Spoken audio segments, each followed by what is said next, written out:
ಎಲ್ರಿಗೂ ಜೈ ಭೀಮ್. ಸುಮಾರು 2-3 ದಿನದಿಂದ ಸೋಷಿಯಲ್ ಮೀಡಿಯಾದಲ್ಲಿ ಒಂದು ವಿಡಿಯೋ ಹರಿದಾಡ್ತಿದೆ. ಆ ವಿಡಿಯೋ ಏನಂದರೆ, ಸಿದ್ದರಾಮಯ್ಯ ಅವರು ಡಿ ಸಿ ಅವ್ರನ್ನ ಕೂತಿರೋರನ್ನ ಎಬ್ಬರಿಸಿದ್ದಾರೆ ಅಂತೇಳಿ ಸುದ್ದಿ ಆಗ್ತಾಯಿದೆ. ನಾನು ಒಂದು ಕತೆ ಓದುವಂಥ ಸಂದರ್ಭದಲ್ಲಿ, ಒಂದು ಇತಿಹಾಸವನ್ನು ಓದಿರುವಂಥ ಸಂದರ್ಭದಲ್ಲಿ, ಮಾನ್ಯವಾರ್ ಕಾಂಶಿರಾಮ್ ಸಾಹೇಬರು ಬೆಹನ್ ಕುಮಾರಿ ಮಾಯಾವತಿ ಅವ್ರನ್ನ ಒಂದು ಬಾರಿ ಸಂದರ್ಶನ ಮಾಡುವಂಥ ಸಂದರ್ಭ ಹೋಗ್ತಾರೆ. ಅಲ್ಲಿ ಬೆಹನ್ಜಿಯವರು IAS ಅನ್ನು ಸ್ಟಡಿ ಮಾಡ್ತಾ ಇರ್ತಾರೆ.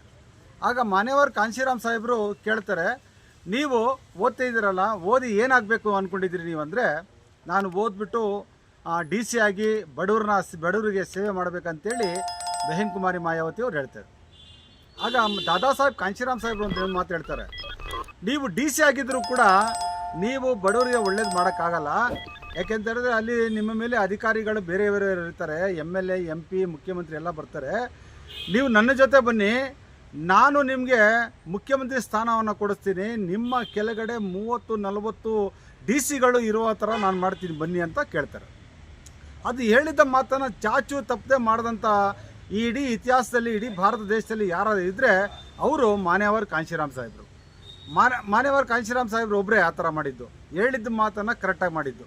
ಅವ್ರನ್ನ ಕರ್ಕೊಂಡೋಗ್ಬಿಟ್ಟು ಸಂಘಟನೆ ಮಾಡಿ ಪಕ್ಷ ಕಟ್ಟಾದಮೇಲೆ ಮುಖ್ಯಮಂತ್ರಿ ಮಾಡಿದ್ದಾಗ ಅಲ್ಲಿ DCP ಆಗುವಂಥ ದರ್ಜೆಯಲ್ಲಿರುವಂಥ ವ್ಯಕ್ತಿ ಕೂಡ ಅಲ್ಲಿ ಡಬಲ್ ಸ್ಟಾರಾಗಿ ಕೆಲಸ ಮಾಡ್ತಾ ಇರ್ತಾರೆ. ಬೆಹನ್ ಕುಮಾರಿ ಮಾಯಾವತಿಯವರು CM ಆದಮೇಲೆ ಆ ಡಬಲ್ ಸ್ಟಾರ್ ಕೆಲಸ ಮಾಡ್ತಿರುವಂಥ ಉನ್ನತ ಶಿಕ್ಷಣ ಪಡೆದಿರೋಂಥ ವ್ಯಕ್ತಿಗೆ DCP ಮಾಡ್ತಾರೆ. DCP ಮಾಡಾದ್ಮೇಲೆ ಏನು ಮಾಡ್ತಾರೆ, ಅಲ್ಲಿರುವಂಥ ಸರ್ಕಲ್ ಇನ್ಸ್ಪೆಕ್ಟ್ರು ಅವರು ಇವರೆಲ್ಲರೂ ಸೇರಿ ಚಮಾರ್ ಸಾಬ್ಗೆ ಸೆಲ್ಯೂಟ್ ಅಂತ ಹೊಡಿತಾರೆ. ಅಂದರೆ ನಮ್ಮ ಕೈಗೆ ಅಧಿಕಾರ ಬಂದರೆ ನಾವು ದಲಿತರನ್ನ ಇನ್ನೊಬ್ಬರನ್ನ ನಾವು ಇಂಪ್ಲಿಮೆಂಟ್ ಮಾಡ್ಬೋದು. ಆದರೆ ಈಗ ಸಿದ್ದರಾಮಯ್ಯ ಅವ್ರು ಏನು ಮಾಡ್ತವ್ರೆ, ದಲಿತ ಅಂಥೇಳಿ ಒಬ್ಬ DCನ ಕೂತಿರೋಂಥ ಅವ್ರನ್ನ ಗೌರವ ಕೊಡ್ದಿರಾ ಅವ್ರನ್ನ ಎದುರಿಸಿದ್ದಾರೆ. ಸಿದ್ದರಾಮಯ್ಯ ಅವರೇ ನೆನ್ಪಿಟ್ಕೊಳ್ರಿ, ನಿಮ್ಮ ಸ್ಥಾನ ಇವತ್ತೋ ನಾಳೆನೋ ನಾಡ್ದೋ ಗೊತ್ತಿಲ್ಲ, ಯಾವಾಗ ಬೇಕಾದರೂ ನಿಮ್ಮ ಸೀಟ್ ಬಿದ್ದೋಗ್ಬೋದು, ನೀವು ಮಾಜಿ ಯಾವತ್ತು ಬೇಕಾದ್ರೂ ಆಗ್ಬೋದು. ಆದರೆ ಒಬ್ಬರು DC 30 ವರ್ಷ ಸೇವೆಯಲ್ಲಿರ್ತಾರೆ. ನಿಮ್ಮನ್ನ ನೀವು ಇಳಿದೋದ್ಮೇಲೆ ಮತ್ತೆ ಅವ್ರ ಮುಂದೆ ಹೋಗ್ಬಿಟ್ಟು ಕೈ ಕಟ್ಕೊಂಡು ನಿಂತ್ಕೊಳ್ಳೋಂಥ ಪರಿಸ್ಥಿತಿ ಬಂದರೂ ಬರ್ಬೋದು. ಯಾಕೆಂದರೆ DCಗೆ ಅಷ್ಟೊಂದು ಪವರ್ ಇದೆ. ಯಾವುದೇ ಕಾರಣಕ್ಕೂ ಉನ್ನತ ಹುದ್ದೆಯಲ್ಲಿರುವಂಥ ವ್ಯಕ್ತಿಗಳನ್ನು ನಾವು ಡಿಗ್ರೇಡ್ ಮಾಡಬಾರ್ದು.